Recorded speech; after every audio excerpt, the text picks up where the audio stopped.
उत्तराखंड में जब भी कोई पूजा होती है तो गौ में गौमूत्र पहले लाया जाता है। गौमे में और गौमूत्र में लक्ष्मी जी का वास है।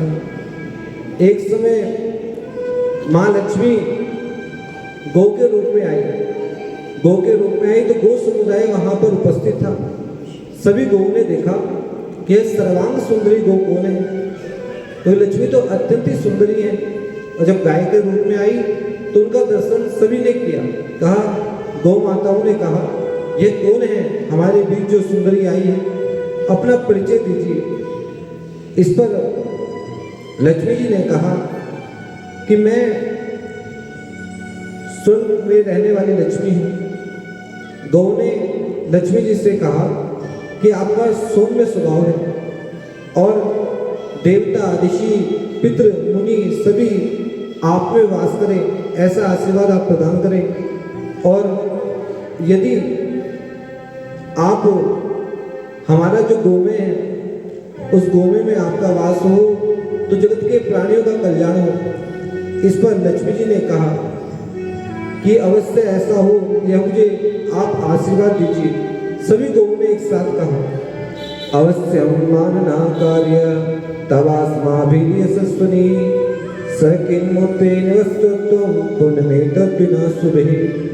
हे यशस्विनी लक्ष्मी जी, हमारा जो गोमय है, गोमूत्र है, उसमें लक्ष्मी जी का वास हो। और ऐसा कहने पर लक्ष्मी जी का वास गोमय और गोमूत्र में माना जाता है। इसलिए दोनों पवित्र हैं। जब हमारे यहाँ मंगल कार्य होते हैं तो मंगल कार्य में गोमय और गोमूत्र की आवश्यकता होती है। कोई बड़े बड़े यज्ञ होते हैं तो यज्ञशालाओं में पहले गोमय मंगाया जाता है, गोमूत्र मंगाया जाता है, उसे छिड़का जाता है, भूमि का शोधन किया जाता है। जो भूमि पहले से पवित्र है उसे पुनः पवित्र करने के लिए गोमय की आवश्यकता होती है, गोमूत्र की आवश्यकता होती है। जब परिवार में कोई बालक आदि, बच्चा आदि होता है, नामकरण संस्कार आदि किया जाता है, उसमें भी गोमय की आवश्यकता होती है, गोमूत्र की आवश्यकता होती है। पंचगव्य बनाया जाता है तो है जो कायिक, वाचिक, मानसिक इन पापों का स्मरण करता है। और आयुर्वेद में भी गोमय को और गोमूत्र को सर्वश्रेष्ठ माना है।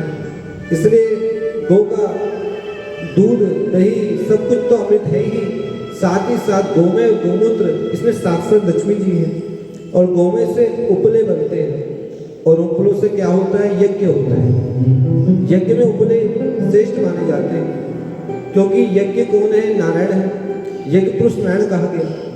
और जो गोमय है वह लक्ष्मी जी का स्वरूप है। और यज्ञ में गोमय उपले का प्रयोग किया जाता है। जब चूड़ा कर्म संस्कार होता है, चूड़ा कर्म संस्कार में भी गोमय की आवश्यकता होती है।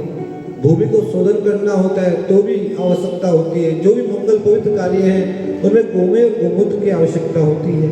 और गोमय में, गोमूत्र में इतनी शक्ति है कि जब स्त्री को गर्भ होता है, संतान होती है, तो वह 10 दिन तक, 11 दिन तक गोमूत्र का यदि पान करती हैं तो किसी प्रकार का जो शरीर में इन्फेक्शन आदि कुछ नहीं होता है।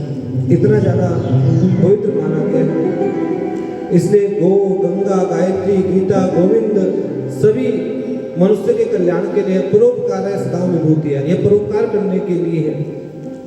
श्री गंगा जी का दिव्य महत्व जानना चाहिए। जब गंगा जी के पावन जल में गौ माता जल का पान करती है, वो दृश्य तो अद्भुत ही होता है कि दो माताएं एक साथ होती हैं।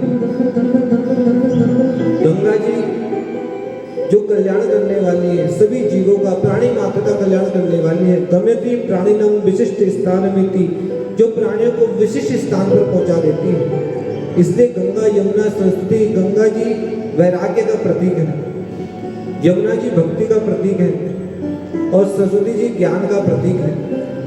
इसलिए तीनों ही देवियां जगत कल्याण करती हैं। धृतराष्ट्र ने पांडवों को विदा किया और हरिद्वार तीर्थ में आए। तीर्थ में आकर के अपने